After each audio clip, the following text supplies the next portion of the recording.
Hello everybody, my name is Tavi and welcome back to my channel Keeping Tabs, where today I thought I would share with you guys the ARCs on my TBR. Just an FYI, these don't get sent to me by publishers, so don't ask how to get them because I still don't know. I sent one email to a publisher once and I haven't gotten a response yet, so I don't know how people get ARCs, okay? My friend works in a place where ARCs get sent to her and she doesn't really read them, so she takes pictures of them and asks which ones I want, and she sends them my way. Out of the 9 ARCs that I own, only 2 of them are still advanced, so they're still, the real copies haven't come out yet.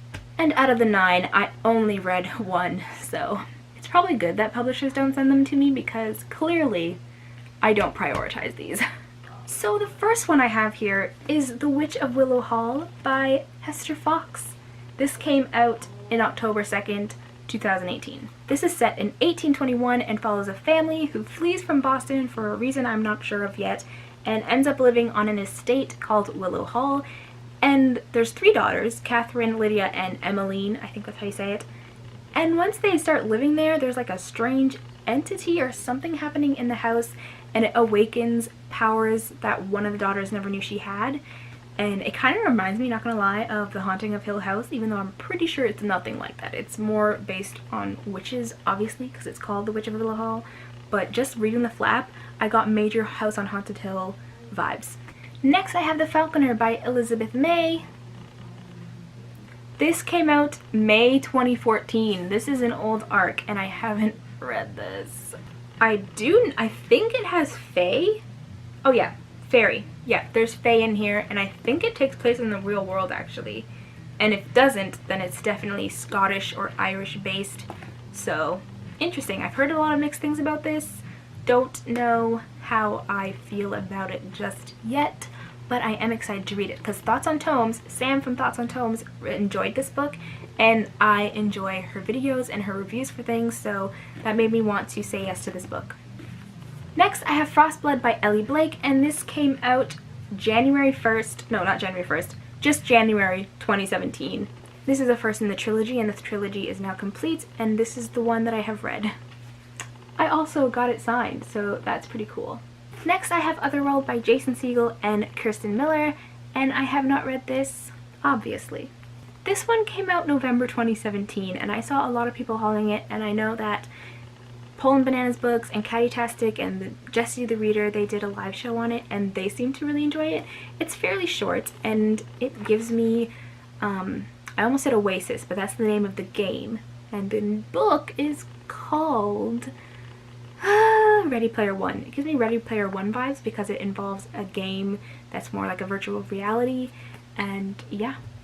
Next, I have Tess of the Road by Rachel Hartman, who is the author of Seraphina and Shadowscale, which is a book that involves dragons, and apparently this book is the spin-off of these 2 books, but you don't have to read these 2 books to read this one, and I heard that this one is very powerful and it deals with some interesting, probably even trigger warning-esque topics or content, and I'm very excited about it. I heard that it's kind of heartbreaking, and yeah.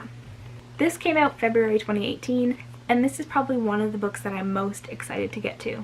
The next ARC I have for you, I actually won in a giveaway from Goodreads, and I forgot that I even entered it, so when I got it in the mail, I was confused, I didn't understand because I didn't get an email telling me I won anything. It just showed up, and I was really happy about it, and that is Ace of Shades by Amanda Foody. I have little knowledge about what this is about, but it did come out April 10th, 2018, and the second one is coming out fairly soon if it's not out already. Next, I have Shadow of the Fox by Julie Kagawa, and I've heard a lot of really good things about this one, and it's, I think, Japanese inspired, and that excites me. Now the last 2 are the 2 books that have not been released yet. The first one being We All Fall, and that is by Daniel Calla. And this one is an adult thriller, and it's about bioterrorism, which is very interesting because one of the forensics classes that I'm taking is about bioterrorism, which is such a scary idea. And this one is about the plague resurfacing and being used as a bioweapon, and I'm scared, but I want to read it, especially now that I'm taking that class learning about all of that. And the last ARC that I have comes out April 2019, and it's the one I'm most excited to read, and I plan on reading it in March, and it is The Red Scrolls of Magic by Cassandra Clare. I cannot even believe that I have this in my possession, but here it is, and this follows Magnus and Alec, and it's more of an adult book, and it's the first in a trilogy, and as soon as I'm done Queen of Air and Darkness, which is what I'm currently reading, I'm going to jump into this. I'm so excited that I have this. Anyways, that was my ARC collection. I have to read all of those, and I'm very excited to get to all of them. Let me know if you have any ARCs, and if you get ARCs sent to you, what is your process for asking publishers to send you ARCs? I just sent my first email. It was nerve-wracking. Still haven't gotten a response, but we shall see. But yeah, that's all I have for you guys. Thank you for watching, and don't forget to like, comment, and subscribe. Bye!